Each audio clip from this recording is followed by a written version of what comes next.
Good morning, everyone. Today we are going to begin with the fourth chapter of geography, that is rotation and revolution.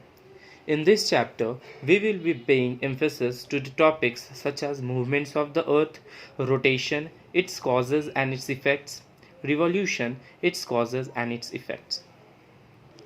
So, when you travel from bus, what do you observe? We observe that the trees, buildings, electric poles are running. Why they are going away from us? Actually, they are not running, or they are not going away from us. They are fixed in their place. It is the bus which is running. Now look at the sun. It is also moving. In the morning we could hardly see it. As the time passes, it is a full round ball up in the sky. Just as the trees are stationary, the sun is also fixed.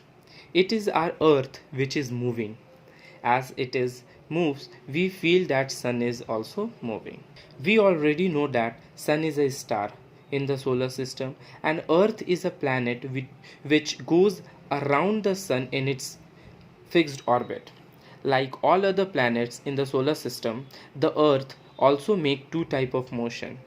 First, it spins on its axis, and second, it moves around the sun. Now, let us begin with the first topic, that is rotation. Rotation, it is the spinning movement of the earth on its axis. It may be compared to a top spinning on its axis. The earth takes about 24 hours to complete one rotation. This is considered as one day. The speed of rotation at the equator is 1670 km per hour. The exact time of the Earth's rotation is 23 hours 56 minutes and 4 seconds, which has been rounded off to 24 hours for all practical purposes. Now, the axis of the Earth is an imaginary line. This is the axis of the Earth. This is an imaginary line. Joining the North Pole and South Pole. The Earth's axis is tilted at an angle of 66.5 degree with an orbital plane. This is the orbital plane, and with or 23 degree and half with its vertical line. The tilt is called inclination of the Earth's axis. This is only the inclination of the Earth's axis. The tilt and the orbital path are fixed. They do not change. While the Earth rotates on its axis, half of its surface faces the sun. This part of the Earth has day and the other half of which is in the darkness has night. The circle that divides the day from the night is called the circle of illumination. This is the line which divides the Earth into day and night. That's called circle of illumination. It does not coincide with the axis. If the Earth did not rotate on its axis, one half of it would have permanent day-night and would be very hot, while the other half would have been permanent night and would be freezing. Such extreme condition would not make life possible on Earth. Now let us learn about effects of Earth's rotation. The rotation of the Earth lead to these phenomena. First, occurrence of day and night. Second, sunrise in the east and sunset in the west. Third, ocean currents. Fourth, deflection of winds. Fifth, flattening of the Earth at the poles. And sixth is bulging of the Earth at the equator. Now the alternate phenomena of light and darkness, which refers to as day and night, is caused by rotation. When the Earth rotates on its axis, one half of it faces the sun, has day, and the other half is tilted away from the sun, is darkness and has.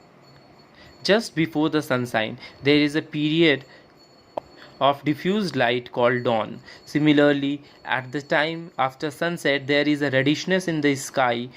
This phenomena is called dusk. Now, the Earth gets its peculiar geoid shape, which is bulging at the equator and flattened at the poles. Due to rotation, its mass expands at the equator because it spins faster, with a speed of 1670 km per hour.